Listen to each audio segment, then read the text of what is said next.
নমস্কার বন্ধুরা, বিদ্যা গার্ডেন্সে আপনাদের স্বাগত জানাই। আজ আমি আপনাদের করবী গাছ রোপণ দেখাবো। সবার প্রথমে আমি টি ব্যাগ থেকে গাছটা তুলে নিয়েছিলাম।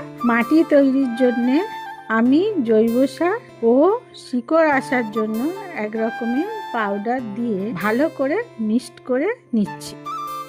এবার আমি টবে খোলাম কুচি দিয়ে কিছুটা মাটি দিয়ে দিচ্ছি। এরপর টবে গাছটা বসিয়ে দিলাম। টবে বাকি অংশতে এবার মাটি ভরে দিলাম।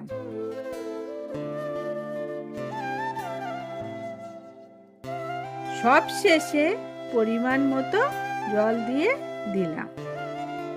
1 মাস পর কি সুন্দর কুড়ি এসেছে দেখুন বন্ধুরা। পরের ভিডিওতে গাছে ফুল ফুটলে দেখাবো। আপনাদের যদি আমার ভিডিও ভালো লেগে থাকে তাহলে অবশ্যই সাবস্ক্রাইব করবেন।